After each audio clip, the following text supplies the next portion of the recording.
الحمد لله وحده والصلاة والسلام على من لا نبي بعده رب اشرح لي صدري ويسر لي أمري واحلل عقدة من لساني يفقه قولي اللهم انفعنا بما علمتنا وعلمنا ما ينفعنا وزدنا علما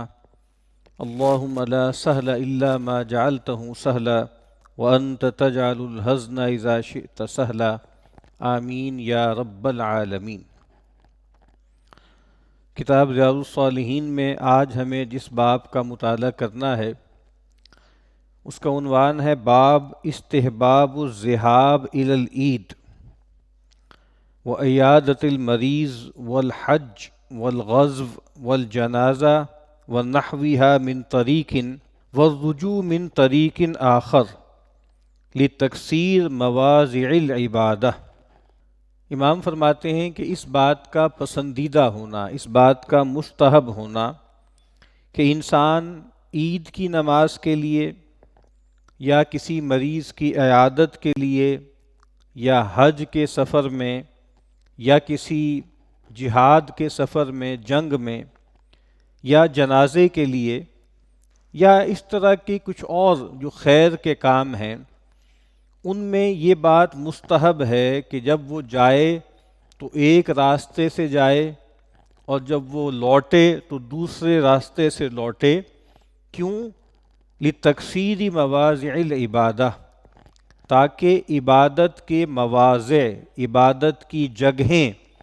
کثیر ہو جائیں، بڑھ جائیں۔ بہت اہم عنوان ہے جو امام صاحب نے اختیار کیا ہے، اور یہ اصل میں اس طرف توجہ دلا رہا ہے کہ اللہ کا بندہ، نبی اکرم صلی اللہ علیہ وسلم کا امتی، وہ بہت حریص ہوتا ہے۔ حرص کا لفظ جو ہے وہ ہمارے ہاں عام طور پہ منفی معنی میں استعمال ہوتا ہے۔ حریص آدمی، لالچی آدمی، ظاہری بات ہے کہ یہ ایک رذیلہ شمار ہوتا ہے، لیکن ہمیں معلوم ہے کہ خود قرآن مجید میں حرص کا لفظ مثبت معنوں میں بھی استعمال ہوا ہے، اور اس لفظ کو رسول اللہ صلی اللہ علیہ وسلم کی طرف منسوب کیا گیا ہے، اور جس لفظ کو بھی رسول اللہ صلی اللہ علیہ وسلم کی طرف نسبت دے دی جائے ممکن نہیں ہے کہ اس کے اندر خیر کا پہلو نہ ہو۔ سورہ توبہ کی جو آخری آیت ہے بہت معروف ہے، سیکنڈ لاسٹ آیت، لَقَدْ جَاءَكُمْ رَسُولٌ مِّنْ أَنفُسِكُمْ عزیز علیہ ما عنتم حریص علیکم، کہ یہ پیغمبر تمہارے معاملے میں بہت زیادہ حریص ہیں، بہت چاہتے ہیں کہ ہر خیر، ہر بھلائی، ہر خوبی تمہیں مل جائے۔ تو میں یہ عرض کر رہا تھا کہ بندہ مومن بہت حریص ہوتا ہے، لیکن کس چیز کا حریص ہوتا ہے؟ خیر کا، اجر کا، اللہ کی جنت کا، اللہ کی رضا کا اور ثواب کا۔ عام طور پہ ہمارے یہاں چونکہ ثواب کے حوالے سے تصورات کچھ عجیب و غریب بھی ہو گئے ہیں، اور لوگوں نے ثواب کو بہت زیادہ کوانٹیفائی کرنا شروع کر دیا ہے، لاکھوں کروڑوں میں ایک پورے فارمولے بنائے جاتے ہیں، جس کی وجہ سے کچھ لوگوں کے اندر ایک توحش سا پیدا ہو جاتا ہے، ایک تھوڑی سی آپ کہیں نکارت پیدا ہو جاتی ہے ثواب کے تصور سے۔ یہ ثواب کیا ہوتا ہے جی؟ قرآن پڑھیں تو ثواب ملے گا؟ بھئی قرآن تو نازل ہوا ہے ہدایت کے لیے، قرآن تو نازل ہوا ہے کہ اس کو سمجھا جائے، اس پہ عمل کیا جائے، آپ اس کو جو ہے وہ ثواب ہی کے لیے پڑھتے چلے جا رہے ہیں۔ تو اس کی وجہ سے نا ہمارے ہاں کچھ لوگوں کے ہاں ثواب کے بارے میں بھی ایک نیگیٹیوٹی پیدا ہو گئی ہے، حالانکہ یہ بات ٹھیک نہیں ہے۔ ثواب اجر کو کہتے ہیں، اللہ کے ہاں اجر کو، مرتبے کو، مقام کو کہتے ہیں۔ تو اس لحاظ سے ہم سب کو حریص ہونا چاہیے ثواب کا، فضیلت کا، مراتب کا، درجات کا۔ اب اسی پہلو سے امام صاحب نے یہ بات بیان کی ہے کہ انسان جب کسی خیر کے کام کے لیے جائے، جو پہلی حدیث آئے گی اس میں عید کے دن کا تذکرہ ہے، بلکہ وہ حدیث میں پڑھ دیتا ہوں پھر میں اس کی وضاحت کرتا ہوں۔ سیدنا جابر رضی اللہ تعالیٰ عنہ روایت کرتے ہیں، کان النبی صلی اللہ علیہ وسلم اذا کان یوم عید خالف الطریق، رسول اللہ صلی اللہ علیہ وسلم کا یہ معمول تھا کہ جب عید کا دن ہوتا تھا تو آپ رستہ بدل لیتے تھے۔ کیا مطلب ہے؟ کہ جب عید کی نماز کے لیے تشریف لے جاتے تو ایک رستہ اختیار کرتے، اور جب وہاں سے پلٹتے یا لوٹتے تو ایک اور رستہ اختیار کرتے۔ اور اس میں بھی آپ کو معلوم ہے نا کہ عید کی نماز کے لیے جانا یہ بھی ایک پہلو ہے، کیونکہ معمول یہ تھا کہ عید کی نماز ذرا باہر نکل کر کسی بڑے میدان میں ادا کی جاتی تھی، یعنی مسجد نبوی میں عید کی نماز نہیں ادا کی جاتی تھی، نکلتے تھے تھوڑا باہر نکلے ہیں، کوئی میدان آیا اور پھر اس میدان میں جو ہے وہ عید کی نماز ادا کی جاتی تھی۔ اسی لیے آپ کو معلوم ہے ہمارے ہاں بھی مختلف شہروں میں ایک معمول تھا کہ پہلے جو ہے وہ ہر جامع مسجد میں عید نہیں ہوتی تھی، چند جگہوں پر ہوتی تھی، اور باقاعدہ بڑے شہروں میں تو ہر بڑے شہر میں ایک جگہ مقرر کی جاتی تھی عید گاہ کے نام سے، پنڈی میں بھی معروف ہے اور مختلف شہروں میں بھی ہے۔ تو چونکہ کچھ نکل کے جانا ہوتا تھا تو نبی اکرم صلی اللہ علیہ وسلم جاتے وقت ایک رستہ اختیار فرماتے، واپسی پر تھوڑا سا رستہ بدل لیتے تھے۔ اب یہ بیان ہوا ہے، اور امام صاحب رحمۃ اللہ علیہ نے، امام نووی رحمۃ اللہ علیہ نے اس پر قیاس کیا ہے، یعنی آگے جو چیزیں امام صاحب نے بیان کی ہیں ان کے بارے میں ہمیں کچھ صحیح احادیث سے معلوم نہیں ہوتا کہ یہ والا معمول رسول اللہ صلی اللہ علیہ وسلم کیا فرض نمازوں کے لیے بھی، جمعہ کے لیے بھی، عیادت مریض کے لیے بھی، ٹھیک ہے، جنازے کے لیے بھی، یا جہاد کے لیے بھی اختیار کرتے تھے، یہ ہمیں معلوم نہیں ہوتا۔ لیکن ایسے لگتا ہے کہ امام نووی علیہ رحمہ بڑے محدث بھی تھے اور بڑے فقیہ بھی تھے، بڑے شافعی فقیہ تھے یہ، تو انہوں نے ایک قیاس کیا ہے، انہوں نے ایک استنباط کیا ہے کہ اگر عید کے لیے ایسا کیا جائے تو گویا دوسری عبادات کے لیے بھی، دوسرے خیر کے کاموں کے لیے بھی ایسا کیا جائے۔ اور چونکہ امام صاحب نے یہ جو عید کے دن آتے اور جاتے وقت رستہ بدلنا ہے، اس کی جو تعلیل کی ہے انہوں نے، اس کی جو علت متعین کی ہے وہ کیا ہے کہ تاکہ عبادت کی جو مواضع ہیں، عبادت کے مقامات ہیں وہ زیادہ ہو جائیں۔ یعنی آپ کو معلوم ہے کہ نماز ایک عبادت ہے، لیکن نماز کے لیے قدم قدم چل کر جانا بھی عبادت کا حصہ ہے۔ اسی طریقے سے قتال، اللہ کے راستے میں جنگ کرنا فضیلت ہے نا، لیکن اللہ کے راستے میں جنگ کے لیے سفر کرنا، قدم قدم چلنا، یہ فضیلت کی چیز ہے۔ طلب علم معلوم ہے کتنی فضیلت کی چیز ہے، تو طلب علم کے لیے نکلنا، گھر سے نکلنا اور جا کر سفر کرنا، گویا وہ بھی عبادت میں شامل ہے۔ جنازہ ایک نماز ہے، اور نماز ہے تو عبادت ہے، تو اب گویا اس کے لیے انسان جب جا رہا ہے تو جو جانے کا عمل ہے وہ بھی ایک درجے میں عبادت میں شمار ہوگا۔ تو اب جب آپ جا رہے ہیں عید پڑھنے کے لیے تو قدم قدم پر آپ کو اجر مل رہا ہے، اور گویا وہ جو در و دیوار ہیں اور وہ جو زمین ہے وہ گواہی دیں گی کہ بھائی یہ بندہ تھا جو ان رستوں پہ چل کر گیا تھا عید کی نماز پڑھنے۔ تو امام صاحب یہ کہہ رہے ہیں کہ جب انسان رستہ بدل دے گا نا، تو اب دیکھیں گواہی دینے والی جو زمین ہے وہ ایک سے بڑھ گئی، جیسے ہم قرآن مجید میں آتا ہے نا، جب زمین جو ہے اپنی تمام خبریں کہہ دے گی، یومئذ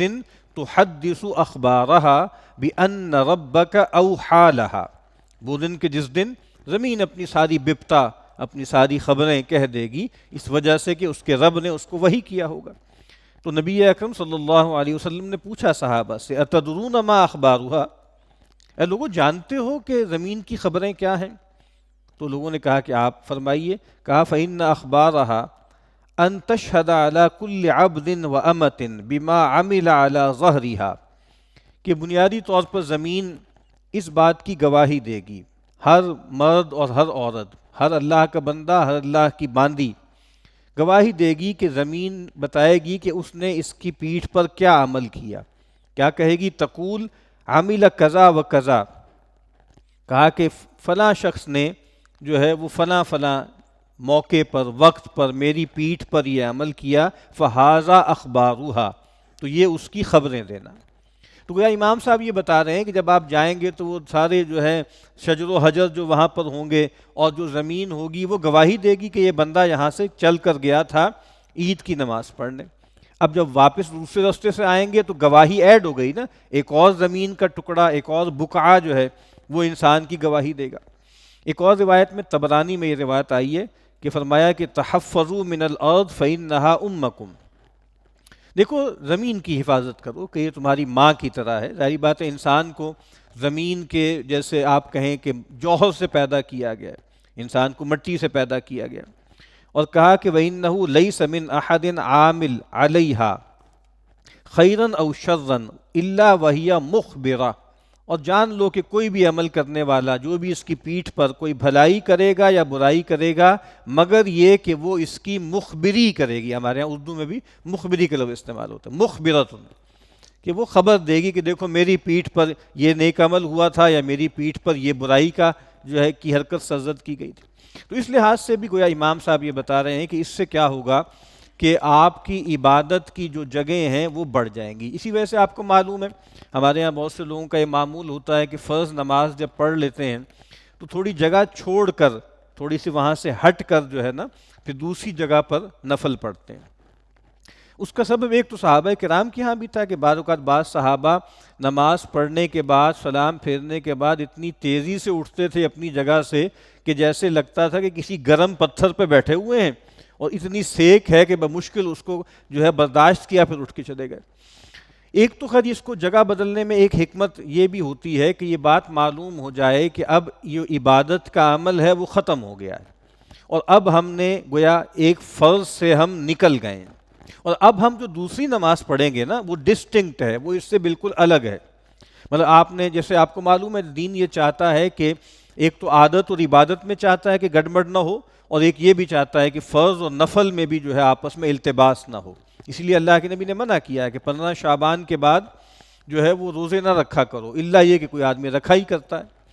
کہ بھئی اب تم روزے رکھتے آ رہے ہو، نفل روزے، پھر رمضان بھی شروع ہو گیا تو تخصیص ہی ختم ہو گئی نا، اس کے لیے وہ اہتمام ہی ختم ہو گیا کہ آپ ایک نفل عمل کرتے فرض میں داخل ہو گئے. تو ایک تو خیر میں نے عرض کیا ہے کہ صحابہ جو اپنی جگہ بدلتے تھے ایک پہلو تو اس میں یہ ہوتا تھا کہ بھئی اب یہ فرض ختم ہو گیا اور گویا سلام پھیرتے ہی اصلاً امام اور مأموم کا تعلق ختم ہو گیا، یعنی اس کو مأموم جس کو ہم مقتدی کہتے ہیں تعلق ختم ہو گیا، اس کے بعد وہ آزاد ہے. اور دوسرا پہلو یہ بھی ہے کہ بھئی تاکہ مختلف جگہوں پہ نماز پڑھیں کہ جہاں جہاں وہ سجدہ کریں گے تو گویا وہ زمین اس کے حق میں گواہی دے گی کہ دیکھو اللہ کے اس بندے نے یہاں پر جو ہے وہ سجدہ کیا. تو میں یہ عرض کر رہا ہوں کہ امام صاحب نے اس کی تعلیل کی ہے، اسی لیے کہا ہے کہ بھائی جنازے پہ جاتے وقت بھی اچھی بات ہے کہ انسان رستہ جاتے وقت ایک رستہ آتے دوسرا رستہ، کسی مریض کی عیادت کے لیے جائے تو اس میں بھی جاتے وقت ایک رستہ آتے وقت دوسرا رستہ. اور آپ کو معلوم ہے یہ تمام اعمال بڑی فضیلت کے ہیں. اتباع الجنائز، یہ اللہ کے نبی نے کہا ہے نا کہ ایک جو ہے مسلمان کے دوسرے مسلمان پر 5 حقوق ہیں، ایک روایت میں 6 حقوق ہیں، ان میں سے ایک یہ بھی ہے کہ جنازوں کے پیچھے چلنا. اور پھر اسی طریقے سے عیادت المریض، یہ ایک بہت بڑا اہم حق ہے. اور اللہ کے نبی نے فرمایا نا کہ جب انسان جاتا ہے کسی بھی مریض کی عیادت کے لیے تو فرشتہ اس سے یہ کہتا ہے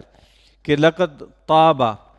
وطبت ممشاکا، بہت اچھے رہ گئے بھائی، تم بڑا خوب کام کیا تم نے، اور تمہارا یہ چلنا بھی بہت ہی اللہ کے ہاں مبارک ہے. اسی طریقے سے جو ہے وہ طلب علم کے لیے نکلنا، اللہ کے نبی نے فرمایا کہ من خرج فی طلب العلم فہو فی سبیل اللہ حتی یرجع، جو آدمی طلب علم میں نکلتا ہے تو گویا وہ اللہ کی راہ میں ہوتا ہے جب تک کہ پلٹ نہ آئے. اور پھر اللہ کے راستے میں قتال کے لیے سفر کرنا، اس کی تو غیر معمولی اہمیت ہے. نبی اکرم صلی اللہ علیہ وسلم نے فرمایا نا کہ لغدوۃ او روحۃ فی سبیل اللہ خیر من الدنیا وما فیہا، دنیا کے راستے اللہ کے راستے میں قتال فی سبیل اللہ کے لیے صبح کے وقت کچھ چلنا یا شام کے وقت کچھ چلنا، دنیا اور جو کچھ دنیا میں ہے اس سے بہتر ہے. تو امام صاحب نے یہ ایک جو ہے قیاس کیا ہے، اور کچھ فقہا نے امام سے اس پر اختلاف کیا. انہوں نے کہا کہ یہ جو قیاس انہوں نے کیا ہے اور اس کو ایکسٹینڈ کیا ہے اس عمل کو کہ بھائی جو ہے وہ جو عید پر جاتے وقت اور آتے وقت اللہ کے نبی جو ہے رستہ بدل لیتے تھے تو باقی اور چیزوں میں بھی کیا جائے، تو انہوں نے کہا ہے کہ نہیں یہ بات ٹھیک نہیں ہے، یہ استنباط صحیح نہیں ہے. اور چونکہ تعبدی امور میں قیاس نہیں ہوتا اور رسول اللہ صلی اللہ علیہ وسلم سے بھی عام نمازوں کے لیے آتے جاتے یا عیادت کے لیے یا جنازے کے لیے آتے جاتے ہم تک رپورٹ نہیں ہوا بہرحال کہ نبی اکرم صلی اللہ علیہ وسلم نے یہ اہتمام اور جگہوں پر بھی کیا ہو۔ تو اس وجہ سے ایک اختلاف ہے کہ کچھ لوگ کہتے ہیں کہ نہیں، یہ استحباب ثابت نہیں ہوتا، لیکن امام نووی رحمۃ اللہ علیہ جو ایک محدث بھی ہیں، فقیہ بھی ہیں، وہ ایک استنباط کر رہے ہیں کہ جس طریقے سے پیغمبر عید پر آتے جاتے رستے بدل لیتے تھے تاکہ عبادت کے مقامات جو ہیں وہ متعدد ہو جائیں، تو ایسے ہی ان خیر کے کاموں میں سفر کرتے وقت بھی آدمی اگر آتے جاتے جو ہے رستہ بدل لے تو یہ اچھی بات ہے۔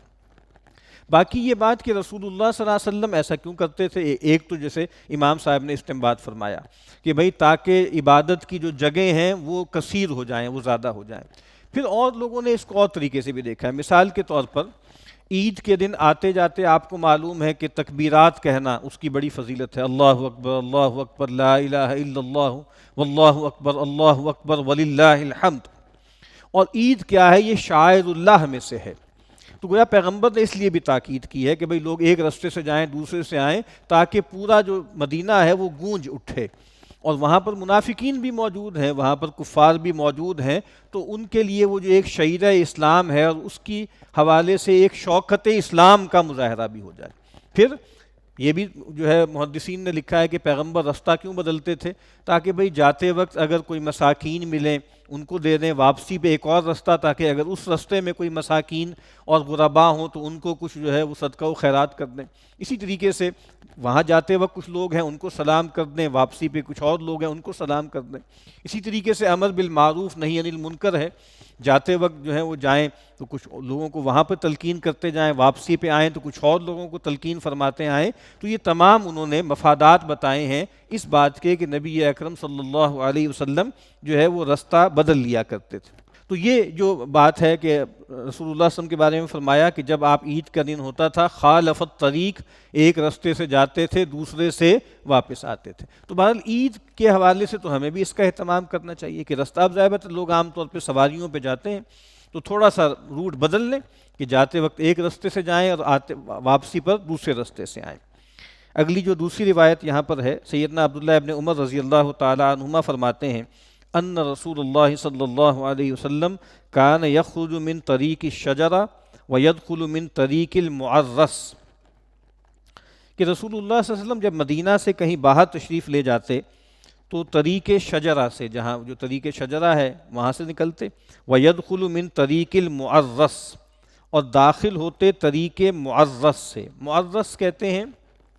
تعریس کہتے ہیں رات بتانا، اور بنیادی طور پر یہ وہی جگہ ہے جہاں پر آپ کو معلوم ہے نا کہ ذوالحلیفہ کی مسجد ہے، جو میقات بھی ہے نا، ٹھیک ہے، جو میقات ہے جب مدینہ سے لوگ نکلتے ہیں اور مکہ کی طرف آتے ہیں تو وہاں پر جو ہے وہ احرام باندھا جاتا ہے، بس شہر سے نکلتے ہی وہ آ جاتا ہے، ذوالحلیفہ بھی اس کو کہتے ہیں، بیر علی بھی کہتے ہیں۔ تو چونکہ رسول اللہ صلی اللہ علیہ وسلم نے وہاں رات بتائی تھی اور صبح اٹھ کر پھر وہاں سے آگے گئے تھے، تو اس وجہ سے اس کو جو ہے وہ مسجد معرس بھی کہا جاتا ہے اور طریق معرس بھی کہا جاتا ہے۔ تو وہاں سے آپ داخل ہوتے تھے۔ وَإِذَا دَخَلَ مَكَّةَ دَخَلَ مِنَ الثَّنِيَّةِ الْعُلْيَا وَيَخْرُجُ مِنَ الثَّنِيَّةِ السُّفْلَىٰ، اور گھاٹیاں تھیں نا، مکہ آپ کو معلوم ہے کہ پہاڑوں سے گھرا ہوا تھا، تو دو پہاڑ کے درمیان جو جگہ ہے اس کو ثنیہ کہتے ہیں، گھاٹی۔ تو رسول اللہ صلی اللہ علیہ وسلم مکہ میں داخل ہوتے تو ثنیہ علیہ سے داخل ہوتے، یہ اصل میں حجون کے قریب جگہ ہے۔ وَيَخْرُجُ مِنَ الثَّنِيَّةِ السُّفْلَىٰ، اور جب آپ کو مکہ سے باہر تشریف لے جانا ہوتا تھا تو ثنیہ علیہ سے باہر تشریف لے جاتے تھے، یہ جو ہے وہ شبیکہ میں ہے۔ شبیکہ آپ کو معلوم ہے آج سے 20-25 سال پہلے تک جب لوگ وہاں جاتے تھے تو محلے تھے نا سارے، مسفلہ ہے، شبیکہ ہے، شامیہ ہے، تو شبیکہ اس زمانے میں بہت معروف تھا، آج تو لوگ جانتے بھی نہیں ہیں۔ تو گویا شبیکہ کی طرف سے آپ باہر نکل کے جاتے اور جب داخل ہوتے تو جو ہے وہ جہون یا حجون کی طرف سے آپ داخل ہوتے۔ اب یہ جو معاملہ ہے کہ کیا یہ حج اور عمرے کے حوالے سے یا اور حوالوں سے کیا یہ کوئی ریچول کا حصہ ہے یا معمول ہے، تو زیادہ تر فقہا کا کہنا یہی ہے کہ یہ کوئی اس عبادت کا حصہ نہیں ہے، یعنی آج بھی کوئی آدمی مکہ میں داخل ہو یا مکہ سے نکلے یا مدینہ میں داخل ہو یا مدینہ سے نکلے تو اس کے لیے ضروری نہیں ہے کہ وہ اس کو فالو کرے، اور زیادہ تر فقہا کی رائے یہی ہے کہ پیغمبر صلی اللہ علیہ وسلم نے یعنی تیسیر کو دیکھا ہے، یعنی جو سہولت تھی آپ کی اس کے لیے آپ نے اس کو اختیار کیا۔ اسی لیے جب آپ حج و عمرہ وغیرہ کی کتابیں پڑھیں تو وہاں پر تفصیلات میں یہ کہیں نہیں لکھا ہوا ہوگا کہ بھائی اس طرف سے انٹر ہونا مستحب ہے اور اس طرف سے ایگزٹ کرنا مستحب ہے۔ لیکن بہرحال یہاں بتایا گیا ہے کہ نبی اکرم صلی اللہ علیہ وسلم ایک رستے سے داخل ہوتے، دوسرے سے نکلتے۔ امام نووی رحمۃ اللہ علیہ اس سے ایک استنباط فرما رہے ہیں کہ پیغمبر نے ایسا کیوں کیا